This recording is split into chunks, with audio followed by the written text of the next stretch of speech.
Welcome to our channel law कक्षा।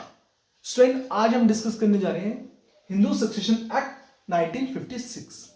इस video में हम सक्सेशन एक्ट 1956 के सारे ही सेक्शंस को कवर करेंगे वन बाय वन। स्टार्ट करते हैं सेक्शन 1 से। सेक्शन 1 हमें क्या बताता है? हिंदू सक्सेशन एक्ट 1956 का सेक्शन 1 हमें बताता है हिंदू सक्सेशन एक्ट का शॉर्ट टाइटल और उसकी एक्सटेंट, मतलब कहां तक वो एप्लीकेबल है।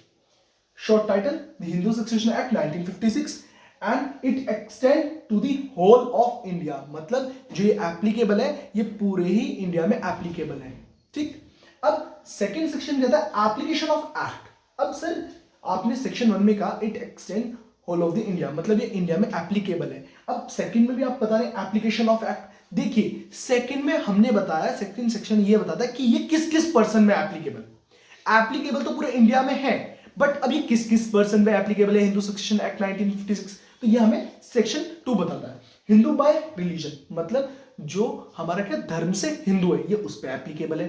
Second, Buddhism Jainism Sikh bye religion, जो धर्म से क्या है, बुद्ध है, जैन है, सिख है, उन पर्सन को क्या, जो ये धर्म से बुद्ध है, जैन है, सिख है, हिंदू है, ये उन पे एप्लीकेबल है। थर्ड कैटेगरी क्या है? Who is not Muslim, Christian, Parsi, जो पर्सन मुस्लिम नहीं है, क्रिश्चियन नहीं है, पारसी नहीं है, उन पर्संस को छोड़ के जो सारे ही पर्संस हैं उन पे ये एक्ट एप्लीकेबल है। सेक्शन 3 क्या कहता है? सेक्शन 3 हमारा सेक्शन एक्ट का कहता है डेफिनेशन एंड इंटरप्रिटेशन, मतलब इसमें कई वर्ड्स हैं, उनमें क्या उन्हें इंटरप्रेट करा गया, उन्हें डिफाइन करा गया। क्या क्या टर्म्स है? Custom and usages, district, uterine blood, half blood. इसे नेक्स्ट स्लाइड में वन बाय वन डिस्कस करते हैं। Come to the next slide. अब कस्टम एंड यूसेज क्या है? जो भी चीज हमारी एक लॉन्ग टाइम से कॉन्टिन्यूसली परफॉर्म करी जा रही है उसे हम कस्टम कहते हैं। जैसे हमारे रीति रिवाज, ये सब चीज क्या है, हम देखते तो है कि हमारे पूर्वज करते थे, फिर हम करते हैं, फिर हमारे आगे बच्चे करेंगे, तो बहुत टाइम से जो रीति रिवाज फॉलो होते हुए आ रहे हैं उन्हें क्या कहते हैं? कस्टम एंड यूसेज कहते हैं। ठीक है, तो इसका सेकेंड पॉइंट है, ये बहुत इंपॉर्टेंट है। सर कैसे इंपॉर्टेंट है? देखिए कस्टम एंड यूसेज आपको पहले के टाइम पे, एशियन टाइम पे चलती थी सती प्रथा, तो वो भी बहुत टाइम से फॉलो हो रही थी, कंटिन्यूसली फॉलो हो रही थी, यूनिफॉर्मली फॉलो हो रही थी, और बहुत टाइम से हम इसे ऑब्जर्व कर रहे थे। बट अब इसे हमने वॉइड क्यों कह दिया? इसे हमने कह दिया कि सती प्रथा को हमने कस्टम एंड यूसेज में इंक्लूड क्यों नहीं करा? इसलिए नहीं करा क्योंकि ये अनरीजनेबल थी और ये अपोज करती थी पब्लिक पॉलिसी को। मतलब हमारे ऐसे एक्ट जो बहुत टाइम से फॉलो हो रहे हो, कंटिन्यूसली हो, और वो अनरीजनेबल ना हो और अपोज ना करे पब्लिक पॉलिसी को, तो वो क्या होंगे? बिल्कुल से कस्टम एंड यूसेज होंगे। इंपॉर्टेंट क्या है? एक तो कंटिन्यूसली परफॉर्म होनी चाहिए, ऐसा ना हो कि आपके ब्रेक्स ना हो। ब्रेक्स का मतलब सर कि जैसे कोई भी हम रीति रिवाज फॉलो कर रहे हैं, जैसे हम 10 साल से फॉलो कर रहे हैं, फिर 5 साल नहीं करा, फिर हमारे बच्चों ने आगे 10 साल से फॉलो करा, ऐसा ब्रेकडाउन नहीं चाहिए। कंटिन्यूसली फॉलो होने चाहिए, और किस जैसे particular group, particular community, particular family, कोई भी हमारे कस्टम्स फॉलोज कर रहे हैं कंटिन्यूसली, और बहुत लॉन्ग टाइम पीरियड होना चाहिए। ठीक, जो हमारा इंटरवल होता है ना, गैप नहीं आना चाहिए, जो हमारा टाइम इंटरवल में गैप्स नहीं आना चाहिए। ठीक है, district court means an area. देखिए डिस्ट्रिक्ट कोर्ट मतलब क्या? जो सिविल एरिया जो भी इस पर्टिकुलर सेक्शन एक्ट पे क्या है, ज्यूरिसडिक्शन प्रोवाइड कर रहा है। Come to the next slide. Full blood, half blood. देखिए full blood, half blood and uterine blood, इस पे बहुत कंफ्यूजन होता है। तो फुल ब्लड क्या है? पहले आप देखिए full blood means same wives. अब इसे समझते हैं एग्जांपल के थ्रू। एक पर्सन है, उसकी एक वाइफ है, मतलब वन हस्बैंड वन वाइफ, उनसे जो चाइल्ड हुआ उसे क्या कहेंगे हम? फुल ब्लड कहेंगे। सेकेंड हम देखते हैं हाफ ब्लड क्या है। Half blood different wives. तो डिफरेंट वाइफ्स आप क्या समझेंगे? एक हस्बैंड दो वाइफ, उससे जो चाइल्ड हुआ वो क्या होगा? हाफ ब्लड होगा। यूट्रिन ब्लड क्या है? यूट्रिन ब्लड मतलब डिफरेंट हस्बैंड्स, मतलब वन वाइफ डिफरेंट हस्बैंड, जो उनसे चाइल्ड हुआ उसे क्या कहेंगे? यूट्रिन ब्लड कहेंगे। होपफुली आपको ये टॉपिक तीनों ही क्लियर हो। Full blood, one wife one husband. Uterine blood one wife, हमारे कितने हस्बैंड? डिफरेंट हस्बैंड, 2 3 जो भी है। ठीक है। हाफ ब्लड में क्या हो गया? बिल्कुल सही, different wife, one husband different wife. ठीक है। अब प्रिस्क्राइब क्या है? Prescribe mean prescribe by rules made under this act. जो भी रूल्स हैं जो इस हमारे एक्ट के जो भी निर्धारित करे गए हैं वो सारे क्या होंगे? प्रिस्क्राइब होंगे। यहाँ प्रिस्क्राइब डिफाइंड टर्म करा गया। Come to the next slide. Sapinda relationship क्या होता है? देखिए गोत्र, आपने सुना गोत्र के साथ रिलेशनशिप की, हमारे नानी का है तो हम यहाँ रिश्ता नहीं करेंगे, हमारी नानी का गोत्र है, हमारे दादा का गोत्र है, हमारी मम्मी का गोत्र है, इसमें हम रिश्ता नहीं करेंगे। तो ये आपने हिंदू में आपने काफी नोन भी, आपके फैमिली में डे लाइफ में भी आपने सुना होगा कि हाँ आप हमारे नानी के गोत्र लग रहा है लड़की का और हमारी नानी का गोत्र सेम है तो हम वहाँ शादी नहीं करेंगे। तो ये क्या होता है, हमारे सपिंडा रिलेशनशिप होते हैं। अब इसमें मदर एंड फादर के गोत्र का क्या सिस्टम है, देखिए मदर के 3rd जनरेशन तक अपवर्ड एंड फादर के 5 जनरेशन तक अपवर्ड के गोत्रों के साथ जो रिलेशनशिप होते हैं वो नहीं करते, सपिंडा रिलेशनशिप में इंक्लूड होते हैं। जैसे फॉर एन एग्जांपल, जैसे हमारी नानी हो गई, पर नानी हो गई, ठीक, फादर में कैसे होगा 5 जनरेशन का, ग्रैंडफादर, ग्रैंडफादर, ग्रैंडफादर। तो गोत्र में ऐसे रिलेशनशिप के जो भी गोत्र के ऐसे रिलेशनशिप वो क्या कहते हैं, सपिंडा रिलेशनशिप कहते हैं। 2 person are said to be sapindas of each other. अब जो भी 2 बंदे हम उन्हें सपिंडास तब कहेंगे जो सेम गोत्र के रिलेशनशिप में होंगे, तो क्या हो गया, सपिंडा रिलेशनशिप। ठीक है, come to the next slide. Degree of prohibited relationship. देखिए प्रोहिबिटेड रिलेशनशिप मींस क्या है कि देखिए यहां 1 से लेके 4 तक की ये सारी कैटेगरीज है, ये सारी रिलेशनशिप क्या है, प्रोहिबिटेड रिलेशनशिप है। अब सर प्रोहिबिटेड रिलेशनशिप क्या होते हैं, ऐसे रिलेशनशिप जो हमारे इनिशियल स्टेज से क्या हो, वॉइड हो, मतलब वॉइड एब इनिशियो, इनिशियल स्टेज से वो क्या हो, वॉइड हो। जैसे भाई बहन की शादी क्या है, हमारा एक प्रोहिबिटेड रिलेशनशिप है। तो ये क्या है, ऐसी मैरिज को हम क्या कहते हैं, वॉइड कहते हैं। ठीक है, ये हमारी कोई मैरिज मानी ही नहीं जाती है। जैसे चाचा भतीजी ने कोई शादी कर ली है ना, तो ऐसे रिलेशनशिप को क्या कहते हैं, प्रोहिबिटेड रिलेशनशिप। ठीक है, तो ये सारी कैटेगरीज है, जैसे भाई की बेटी से शादी करना, बहन भाई, चाचा भतीजी, तो ये सारे क्या है, डिफरेंट डिफरेंट कैटेगरीज है। यहाँ आप नॉर्मली आपको आप रीड आउट भी करोगे तो आपको समझ आ जाएगा। जैसे if 2 are brothers and sisters, uncle and niece aunt and nephew, children of brother and sister of 2 brothers of 2 sisters, like भाई बहन चाचा भतीजी है ना, चाचा भतीजी और आपके मामा और भांजी, ये सारे रिलेशनशिप। ठीक है, come to the next slide. अब करते हैं सेक्शन 4 की बात, ओवरराइडिंग इफेक्ट। तो अब इस एक्ट का ओवरराइडिंग इफेक्ट क्या है इस एक्ट में, देखिए कोई भी कस्टम, कोई भी एक्ट जो इस एक्ट के कमेंसमेंट होने से, मतलब इस एक्ट के आने से पहले से, इस एक्ट के आने से पहले परफॉर्म हो रहे थे, तो वो एक्ट क्या हो जाते हैं, हमारे वॉइड डिक्लेयर्ड हो जाते हैं। मींस कोई भी हम एक्ट यूसेज, हम कोई भी चीज परफॉर्म कर रहे थे, अब इस एक्ट का आ गया तो ये एक्ट के अगेंस्ट आ गया, तो वो एक्ट क्या हो जाएगा, वॉइड डिक्लेयर्ड हो जाएगा। सेकंड पॉइंट में एक आ गया है कि इस एक्ट के आने से पहले जो भी हमारे एक्ट थे, कस्टम्स थे, वो परफॉर्म हो रहे थे और वो पार्शियली, मतलब पार्टली अगेंस्ट आ रहे हैं, कि उनका कुछ हिस्सा इसके अगेंस्ट है इस एक्ट के, तो सिर्फ वो हिस्सा ही इसका वॉइड डिक्लेयर्ड होगा, बाकी वो एक्ट माना जाएगा। Come to the next slide. Interstate succession किसे कहते हैं, देखिए कोई भी पर्सन है, उसने अपनी जो भी प्रॉपर्टी थी उसकी, मतलब वो मर गया बट उसने विल नहीं करी, विदाउट विल प्रॉपर्टीज, मतलब जो उसकी प्रॉपर्टीज थी उसने वसीयत नहीं लिखी। आपने नॉर्मली सुना होगा कि मेरे दादा मेरे नाम पे वसीयत करके गए हैं, या इस जगह क्या है, इंटरस्टेट विदाउट वसीयत मींस विदाउट विल। ठीक है, सेक्शन 5 क्या कहता है, act not to apply to certain properties, this act shall not apply to. ये हमारा एक्ट कहां का अप्लाई नहीं होता, नॉट अप्लाई।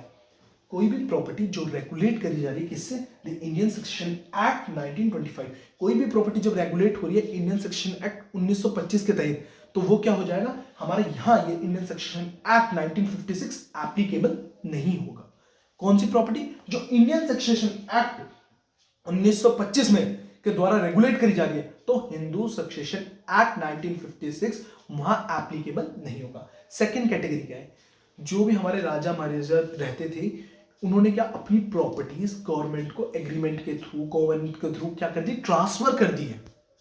तो before the commencement of this act, मतलब हमारा हिंदू सक्सेशन एक्ट अभी एप्लीकेबल नहीं हुआ, उससे पहले जो राजा महाराजों ने, मतलब एप्लीकेबल से पहले जो प्रॉपर्टीज ट्रांसफर कर दिए गवर्नमेंट को, तो क्या होगा, वहां भी हमारा हिंदू सक्सेशन एक्ट एप्लीकेबल नहीं होगा। अब इसे एग्जांपल के थ्रू समझते हैं। मैं आके कहने लग जाऊं कि जी मेरे दादा के दादा के दादा राजा थे और ये सारा शहर, ये पूरा डिस्ट्रिक्ट मेरा था, तो मुझे मेरी प्रॉपर्टी में भाई मेरा राइट है, तो ये प्रॉपर्टी मुझे मिलनी चाहिए। नहीं, अगर हमारा जो भी वो रूलर था, जो भी हमारे राजा महाराजा थे, उन्होंने वो एग्रीमेंट के थ्रू गवर्नमेंट को दे दी before the commencement of this act, तो क्या होगा, उस पे ये act Hindu section act 1956 applicable नहीं होगा। वल्लियम्मा तंपापुरम कॉलीबंगन स्टेट एंड उस पैलेस का फंड पे, ये सारी चीज कौन सा, हिंदू सेक्शन एक्ट एप्लीकेबल नहीं होगा। Come to the next slide. Section 6, section 6 क्या कहता है? Devolution of the interest in coparcenary properties. देखिए हमारा हिंदू सक्सेशन एक्ट 1956 में एक अमेंडमेंट आया था। कब आया था? 2005 में आया था, जहां कहा गया था कि एक जैसे एक फादर है, उनका एक सन है, तो उसका तो प्रॉपर्टी में राइट होता है, तो एक फीमेल को भी 2005 में अमेंडमेंट में राइट मिला। सर कैसे? जैसे ए पर्सन है, ए पर्सन के दो चाइल्ड हैं, B and G, B for boy and G for girl.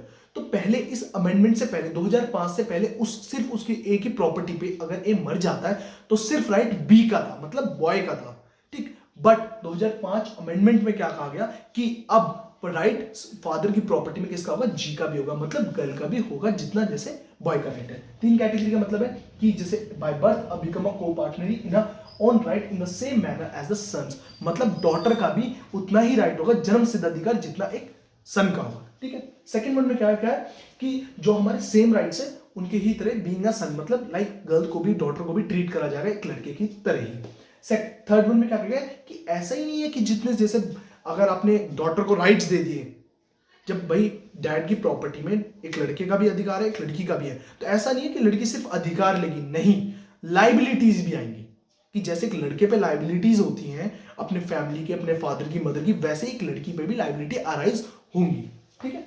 Come to the next slide.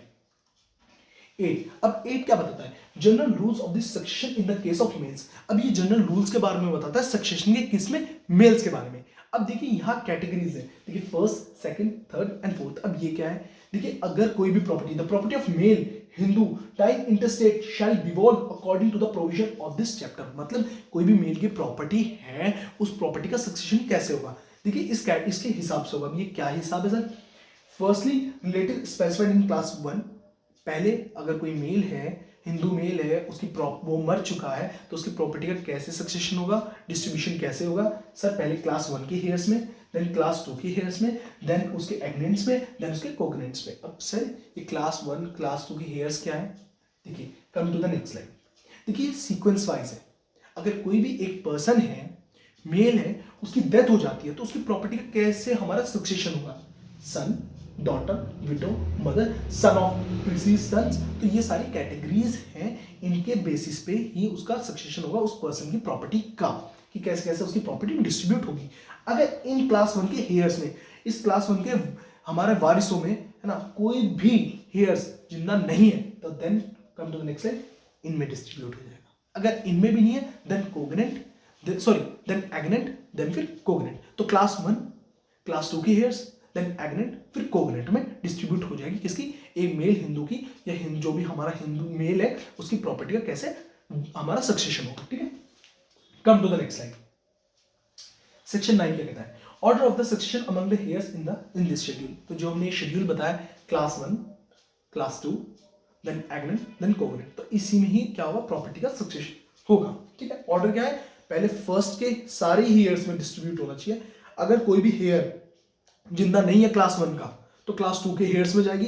अगर क्लास 2 का भी हेयर्स कोई जिंदा नहीं है तो एग्नेंट में, एंड कोई एग्नेंट भी नहीं है तो कोगनेंट में, और कोगनेंट भी नहीं है तो फाइनली उस पर्सन की प्रॉपर्टी किसके पास चली जाएगी? गवर्नमेंट के पास चली जाएगी, ठीक है। Distribution of property among the heirs in class 1 of this schedule. अब क्लास 1 में देखिए, क्लास 1 में भी कैटेगरीज में एक स्पेशल पॉइंट बता दूं कि ऐसा है, जैसे क्लास 1 में जैसे वाइफ है, अगर किसी हस्बैंड की डेथ हो गई, उसकी 2 वाइफ थी, फॉर एन एग्जाम्पल अज्यूम करिए। देखिए ये आप सर ये एक ऐसी बात ना करें कि सर एक हिंदू में तो 2 शादी वॉइड है। देखिए मैं आपको एग्जाम्पल से समझाना चाह रहा हूं, ठीक है। तो एक हस्बैंड है, उसकी 2 वाइफ है, 3 वाइफ है, 4 वाइफ है, कुछ भी आप अज्यूम कर लीजिए।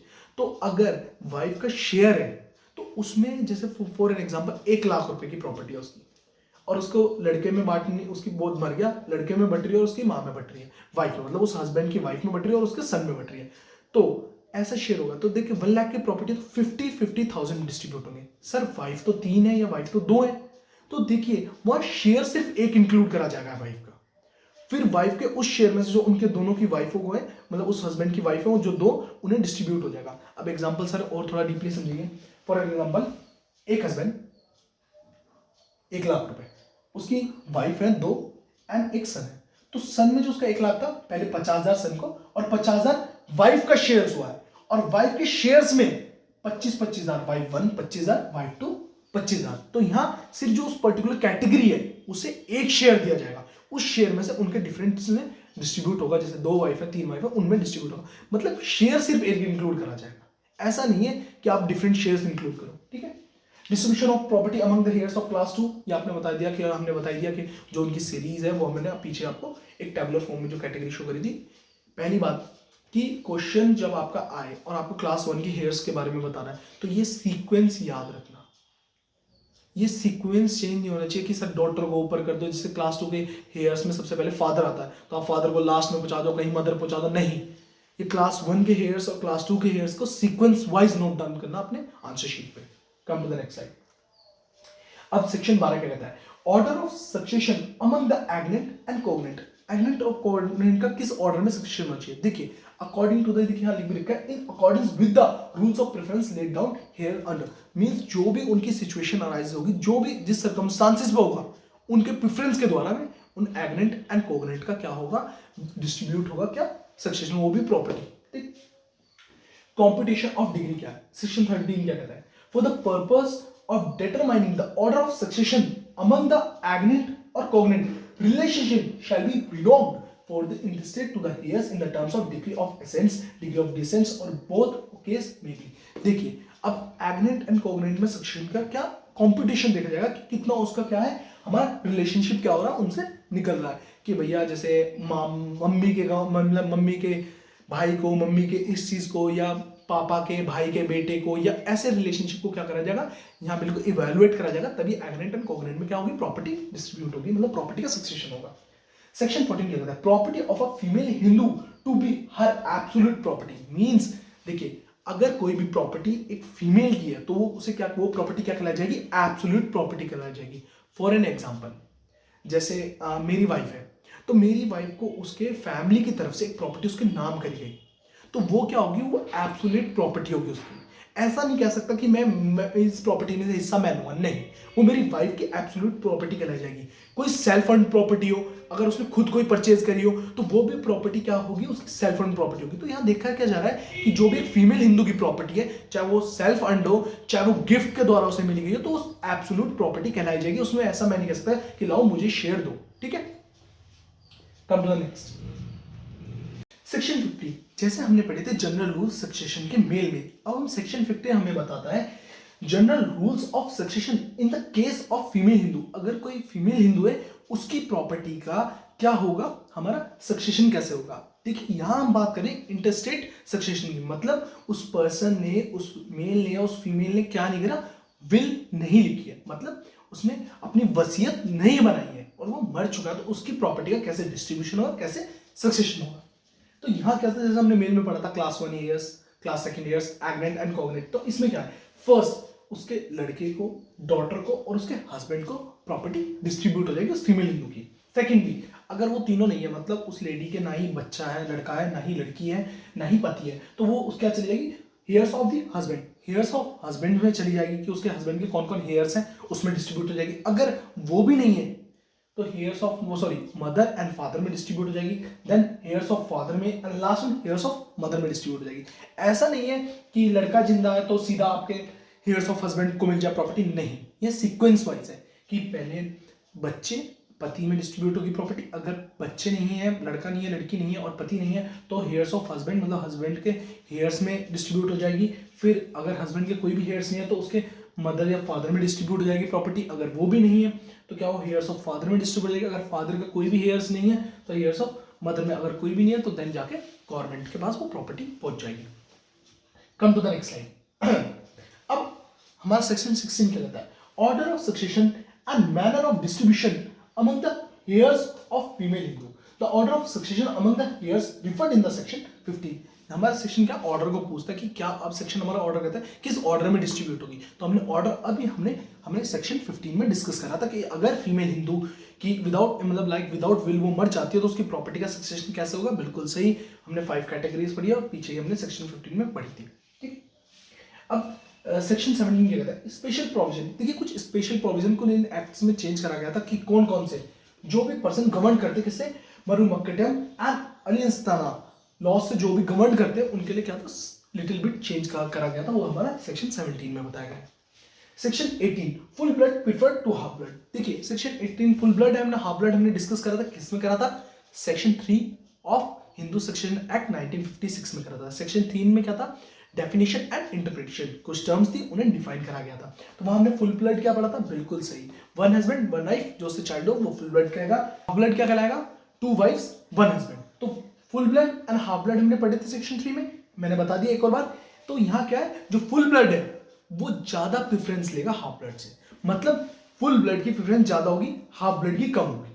ठीक है, अगर जैसे कोई भी प्रॉपर्टी का शेयर है तो पहले फुल ब्लड को मिलेगा, देन हाफ ब्लड को मिलेगा। फुल ब्लड क्या हो गया, वन हस्बैंड वन वाइफ, और हाफ ब्लड क्या हो गया, टू वाइफ्स या थ्री वाइफ्स या मोर देन वन वाइफ्स और हस्बैंड। ठीक है, come to the next. Section 19, mode of succession of two or more hairs. देखिए, अगर किसी भी पर्सन के क्या उस मतलब वारिस जो है वो दो या दो से ज्यादा है तो कैसे उसका प्रॉपर्टी का डिस्ट्रीब्यूशन होगा, सक्सेशन होगा। देखिए, कोई ऐसी बड़ी बात नहीं है, जैसे एक हस्बैंड है, मतलब लाइक एक फादर है, वो मर चुके हैं, उनके दो लड़के हैं, तो उनका इक्वल डिस्ट्रीब्यूशन हो जाएगा प्रॉपर्टी में। सेक्शन 20 कहता है राइट ऑफ चाइल्ड इन वूम, मतलब कोई भी पर्सन है वो अपनी माँ के पेट में है तो उसका भी उस प्रॉपर्टी में राइट होगा अगर वो पैदा होता है तो। एग्जांपल लेते हैं, ए हस्बैंड है, बी वाइफ है। ए हस्बैंड की डेथ हो गई और बी प्रेग्नेंट थी और उसका सन हो गया या डॉटर हो गई, तो जो बच्चा हुआ है उसका भी राइट होगा किसके, उसके अपने फादर की प्रॉपर्टी में। ठीक है। Section 21, presumption in the cases of the simultaneous death. अगर जैसे एक पर्सन है, उसके 4 लड़के हैं, 3 लड़के हैं, उनकी सडन एक ही साथ सबकी डेथ हो गई, तो जो भी बच्चा या जो भी यंगर है उनके हेयर्स में उसकी प्रॉपर्टी डिस्ट्रीब्यूट हो जाएगी। Section 22, preferential right to acquire property in certain cases. देखिए, ये एक्सेप्शनल, ये कहीं एक लाइक कंडीशन बेसिस है ये सेक्शन। जैसे कोई भी पर्सन है, उसने सबसे ज्यादा कंसिडरेशन दिया किसी प्रॉपर्टी में एक्वायर करने के लिए, तो उसका राइट क्या होगा, प्रेफरेंशियल राइट ज्यादा होगा। Come to the next slide. Section 23 क्या है, सेक्शन 23 एंड 24 रिपेल हो चुके हैं। सेक्शन 25 को पढ़ते हैं। मर्डर डिस्क्वालीफाइड, मतलब क्या है, किसी भी पर्सन ने प्रॉपर्टी के लालच में किल कर दिया। For an example, a person है, उसकी प्रॉपर्टी के लालच में उसके लड़के ने ए पर्सन को किल कर दिया, तो वहां जो पर्सन किल करा तो उसे वो प्रॉपर्टी नहीं मिलेगी। सर कैसे?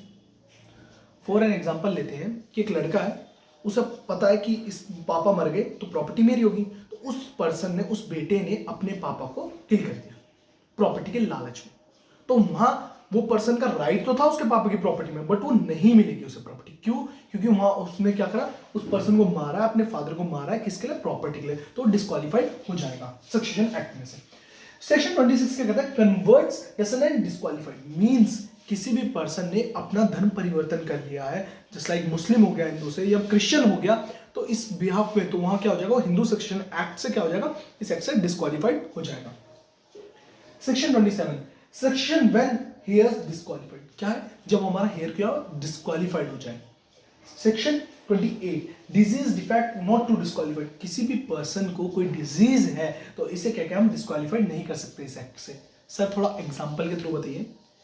ए पर्सन है, ए फादर है, उसके 3 बच्चे हैं, ठीक है, तो एक ही फादर की प्रॉपर्टी पे तीनों बच्चों का राइट होना चाहिए। 2 पर्सन सही है, थर्ड पर्सन क्या है, उसे बीमारी है, वो ज्यादा तेज भाग नहीं सकता या उसका हाथ कटा हुआ है, कोई भी ऐसी कोई भी डिजीज है, तो उसे हम थर्ड चाइल्ड को ये नहीं कह सकते कि आप इस एक्ट से डिस्क्वालीफाइड हो क्योंकि आपका हाथ खराब है या आपको ये डिजीज है आप इसलिए डिस्क्वालीफाइड हो। नहीं, कोई भी पर्सन को डिजीज के बेसिस पे या उसकी बॉडी के बेसिस पे हम कह रहे हैं डिस्क्वालीफाइड नहीं कर सकते इस एक्ट से। सेक्शन 29 क्या कहता है, फेलियर ऑफ हेयर्स, अगर कोई भी, देखिए जैसे हमने बता रखा क्लास 1 क्लास 2, अगर ऐसे कोई भी पर्सन नहीं है उस हेयर्स का, कोई भी उस प्रॉपर्टी का सक्सेशन नहीं हो पा रहा, तो प्रॉपर्टी कहां ट्रांसफर हो जाती है, बिल्कुल सही, गवर्नमेंट के पास। Come to the next slide.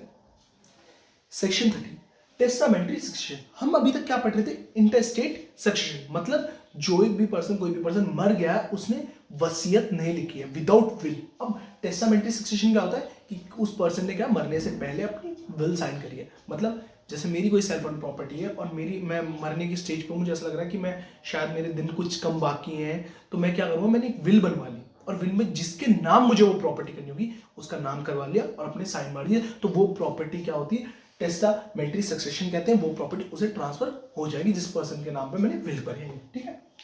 Section 31 हमारा क्या हो गया, रिपेल हो गया। होपफुली आपको succession act, Hindu succession act 1956 पूरा ही लेक्चर आपको समझ आया। अगर कोई डाउट है तो विदाउट हेजिटेशन मेरा Instagram account shubhamdowal.22 link description में। ये नोट्स चाहिए या और अदर सब्जेक्ट्स के नोट चाहिए तो मेरे ग्रुप टेलीग्राम ग्रुप लॉ कक्षा का लिंक डिस्क्रिप्शन में है। एंड मैं जूम मीटिंग कंडक्ट करवाता हूँ। जिस भी स्टूडेंट को पर्टिकुलर टॉपिक पे जूम मीटिंग कंडक्ट करवानी हो तो फ्री ऑफ कॉस्ट हम जूम मीटिंग कंडक्ट करवाते हैं। फॉर एन एग्जाम्पल हम बता देते हैं कि सर हमें सक्सेशन एक्ट समझ नहीं आ रहा, सर हमें डाइवोर्स समझ नहीं आ रहा, सर डाइवोर्स के ग्राउंड समझ नहीं आ रहे, ये पर्टिकुलरली हमें सर आईपीसी का ये सेक्शन समझ नहीं आ रही, कल्पेबल होमोसाइड मर्डर में डिफरेंस समझ नहीं आ रहा, तो मैं उसके लिए free of cost zoom meeting conduct करवाऊंगा जिसमें आपके 5 से 10 स्टूडेंट जिनकी आपकी जो भी म्यूचुअल अंडरस्टैंडिंग हो कि पर्टिकुलर ये टॉपिक आपको सर से हम पूछेंगे तो फ्री ऑफ कॉस्ट वो कंडक्ट करवाई जाएगी। मैंने आईपीसी डिफरेंट सब्जेक्ट जूरिस्प्रूडेंस कॉन्स्टी के लिए सेपरेट प्लेलिस्ट बना रखी है। उनमें सीक्वेंस वाइज वीडियोस अपलोड होती हैं। जिन्होंने नहीं देखी है प्लेलिस्ट तो मेरे चैनल में सबसे पहले प्लेलिस्ट में जाइए, वहाँ टॉपिक वाइज मैंने पर्टिकुलर सीरीज बना रखी है। सीक्वेंस सारी वीडियोस जो है सारी सीक्वेंस में अपलोड है, जाके चेक करें। मेरी वीडियो अच्छी लगती है लाइक करें, शेयर करें, सब्सक्राइब माय चैनल।